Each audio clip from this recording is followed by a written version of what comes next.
Quand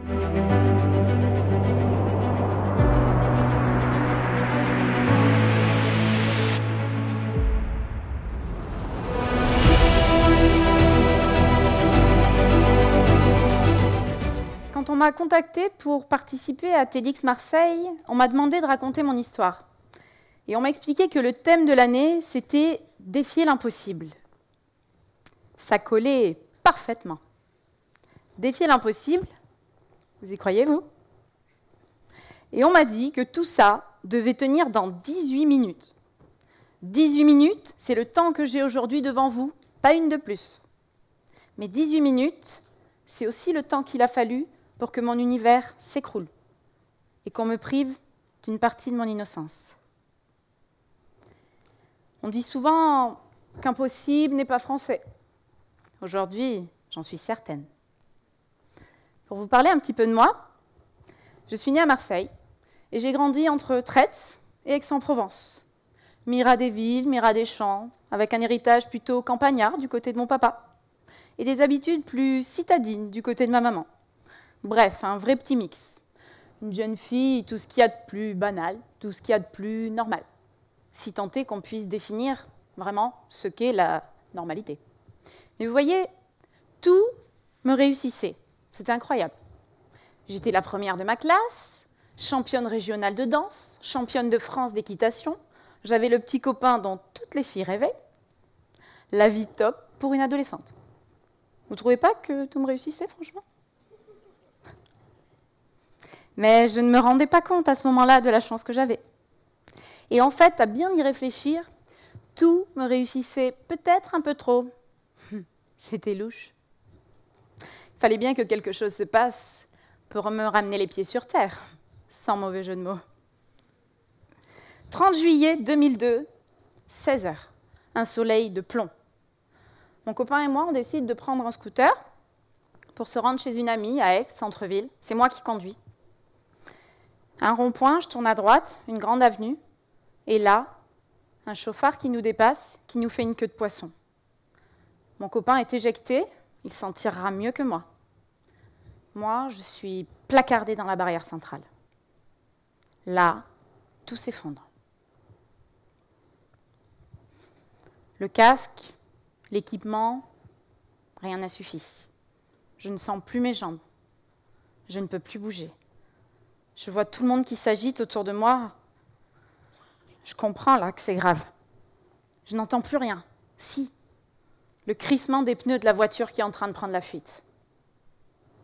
Et mon cœur qui bat si fort dans ma poitrine que j'ai l'impression qu'il va exploser. Mais je suis bien. Vous savez, le corps humain est bien fait dans ces cas-là. Je n'avais mal nulle part, mais j'avais sommeil. Je commençais à m'endormir. Alors on sait, dans ces situations, qu'il faut résister, s'accrocher, lutter. J'étais épuisée. Et là, je sentais que je partais. Tout à coup, 2 grands yeux, bleus, mais d'un bleu immense, c'en était presque douloureux, qui me supplient de rester. Là, c'est le moment où je me demande si je ne suis pas passée déjà de l'autre côté du tunnel, quand même. En fait, non. C'était les yeux bleus du pompier qui allait me sauver la vie. Ce pompier qui avait terminé son service et qui est passé quand même, qui a pris quelques minutes de sa vie pour essayer de sauver la mienne. Sans lui, je ne serais pas là. Je me suis quand même dit, ma pauvre fille, t'es en train de mourir et en même temps tu mates le beau gosse au-dessus de toi. Ça fait pas très sérieux, je ne sais pas ce que vous en pensez. Mais n'empêche que ces yeux, c'est ceux qui m'ont permis de tenir. Et ces yeux, c'est la dernière chose que j'ai vue avant de m'endormir pour un très long moment. Les semaines passent et je me réveille environ 3 semaines plus tard en réanimation, mais je n'ai pas la notion du temps qui est passé. Pour moi, l'accident, c'était hier. Et là, bilan dramatique. Bassin tout fracturé, les 2 fémurs cassés, artère fémorale sectionnée, jambe droite amputée. Waouh, on ne sait même pas si je vais pouvoir remarcher. Mais qu'est-ce que je vais devenir ? J'étais une danseuse, hier. Une danseuse sur un pied, c'est quoi ? Un flamant rose ? Je ne suis plus rien. Et les garçons ? Qu'est-ce qu'ils vont penser, les garçons ? Le petit copain s'en va ? Les amis, que je pensais être des amis s'en vont également. En même temps, à 17 ans, c'est pas drôle de venir voir un copain en réanimation, je vous l'accorde. Mais bon, ça inquiète quand même parce qu'on se dit, si des gens qui étaient censés nous apprécier pour autre chose, pour que notre enveloppe physique, ils partent, mais qui voudra bien de moi? Qui s'approchera de moi? Alors on vous explique qu'il va falloir réussir à réintégrer un nouveau schéma corporel. Jusqu'à mes 17 ans, j'ai vécu avec 2 pieds. Il va falloir que je reprogramme mon cerveau pour lui dire « maintenant, il n'y en a plus qu'un ». Ok. Allez lui dire ça à votre cerveau quand toutes les nuits, ce pied que vous n'avez plus vous démange terriblement et qu'il n'y a rien à gratter. Rien. Ça s'appelle le membre fantôme. C'est terrible. On vous dit aussi qu'il va falloir réussir à se réapproprier son corps. Un corps qu'on ne reconnaît pas. Mais à l'hôpital, c'est pas simple, parce qu'on n'a aucune intimité. Pour vous expliquer un petit peu, pendant plusieurs mois, je n'ai pas eu le droit de poser un pied en dehors du lit, ni même de m'asseoir. Vous imaginez dans quel état de dépendance totale j'étais pour les actes les plus élémentaires, je vais vous passer les détails, de la vie quotidienne. Le matin, je me rappelle encore, je priais pour que ça soit une infirmière, et si possible, d'un certain âge, image maternelle rassurante, je pense, qui ouvre la porte de la chambre pour me dire « c'est pour la toilette ». Mais ce n'était pas toujours le cas. Et un jour, la porte s'ouvre et là, « bonjour mademoiselle, c'est pour la toilette ». Un grand brun ténébreux, comme on les aime. Et puis là, « ah non, non, non, non, non, je crois que ça ne va pas être possible, je vais faire la grève de la toilette pour au moins une semaine, là ». Eh bien non, on ne peut pas faire la grève de la toilette, c'est pas comme ça que ça marche. Vous imaginez que ce jeune-là, la veille, parce que pour moi c'était la veille, hein, quand j'avais encore mes 2 jambes, j'aurais pu le rencontrer en soirée dansante, il m'aurait peut-être abordé, on aurait discuté, et là je suis sur un lit, il doit m'aider à faire ma toilette. Vous imaginez un petit peu votre dignité? Il n'y a plus rien là. Hein.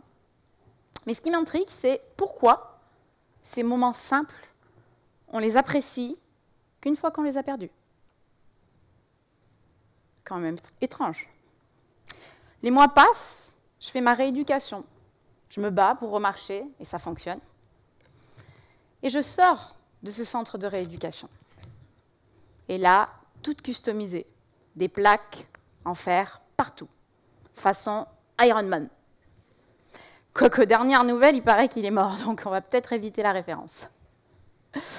N'empêche que je sors avec mon fauteuil roulant, mes béquilles et ma prothèse. Et là, il y a un choix qui s'impose à moi.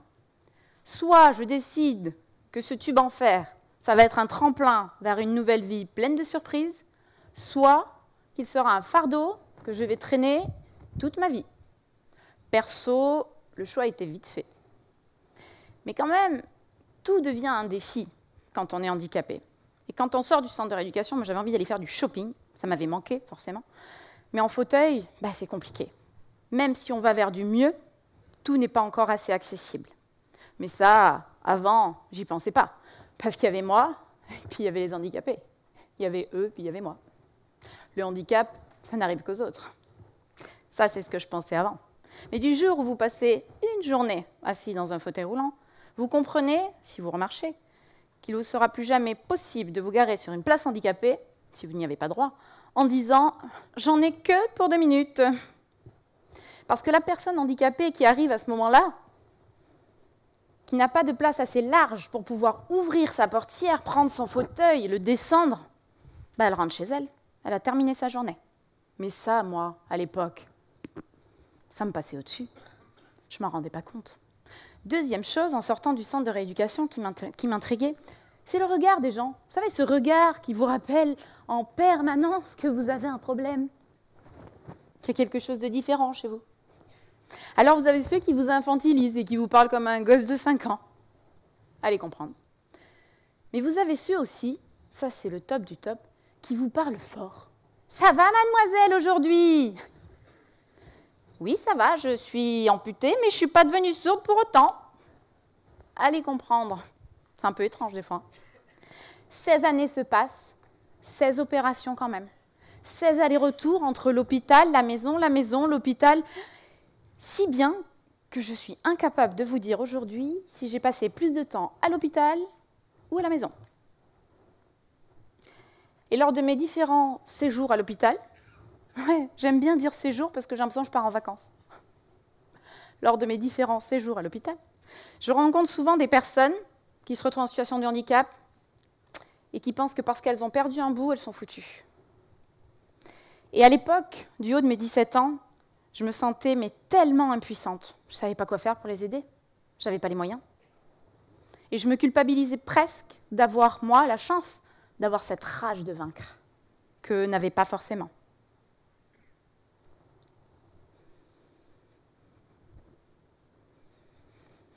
Et 2017, je me dis, je dois faire quelque chose. Je décide de créer l'association Handy Dream. Handy Dream, comme son nom l'indique, aller au bout de ses rêves, malgré son handicap. Mais je préfère désormais dire grâce au handicap. Notre objectif, aller dans les centres, voir ces personnes et leur donner de l'énergie, parce que pas tout le monde a la chance d'être entouré.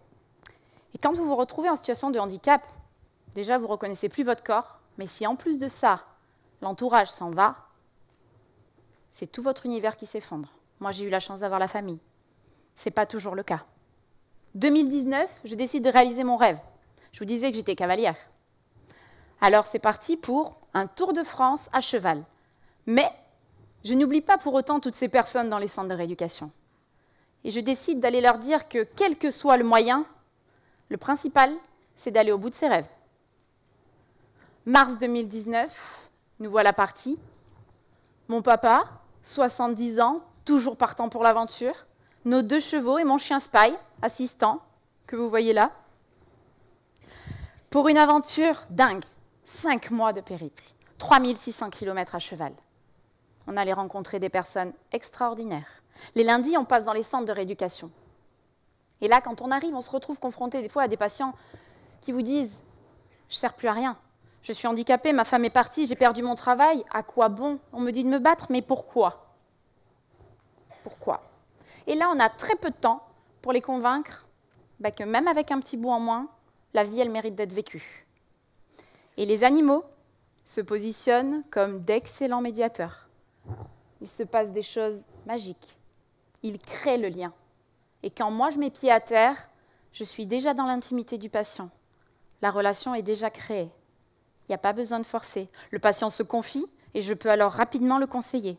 On parle d'appareillage, on parle de reprise du sport, de conduite du véhicule, du regard des gens, de la place des aidants. On parle des relations intimes. Toutes ces questions qui nous trottent dans la tête quand on est hospitalisé et auxquelles ne peuvent pas toujours répondre les blouses blanches. Ça, c'était les lundis. Les mardis, on passe dans les écoles, parce que je parlais tout à l'heure de faire changer ce regard sur le handicap, ce regard qui est perturbant quand on sort du centre de rééducation et que tout le monde bloque sur cette différence. Si on veut faire évoluer les conceptions, il faut s'adresser aux enfants. Les enfants, c'est l'avenir. Et banaliser cette différence. Donc, on leur expliquait que le principal, même si on est tous différents, c'est de vivre tous ensemble. Et ce sont nos différences qui font nos forces. Ce qu'on a essayé aussi, c'est de déconstruire leurs idées, toutes reçues, toutes faites, du handicap. Quand ils me regardent comme ça, ils me l'ont dit clairement en figure, et puis sans filtre, c'est ça qui est bien, qu'ils pensent que je suis foutue. Je ne peux pas conduire, je n'aurai jamais de mari, quelle idée, je n'aurai surtout pas d'enfant, et puis en plus, je dois avoir aucun rêve. Donc on essaye de lever les tabous et de répondre à leurs questions, parfois les plus insolites. Il y en a qui m'ont demandé si en parlant avec moi, ils ne risquaient pas d'attraper la maladie de la jambe coupée. Je vous rassure, ce n'est pas contagieux. Il y en a d'autres qui m'ont demandé si mes enfants risquaient de naître avec une jambe en moins. J'espère pas.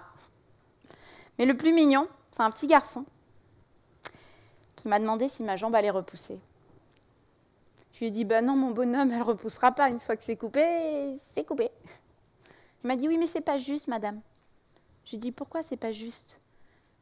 Parce que la queue du lézard, elle repousse. Alors pourquoi pas ta jambe? C'était juste adorable. Et pour organiser toute cette aventure, on a rencontré des difficultés. Et puis c'est la vie avec le handicap au quotidien. Je ne peux pas vous dire que tout est simple, c'est un leurre. Ce n'est pas simple, mais c'est possible, avec des adaptations et avec de la volonté. Par exemple, pour faire différentes activités, j'ai besoin de différentes prothèses. Une seule prothèse ne peut pas tout faire.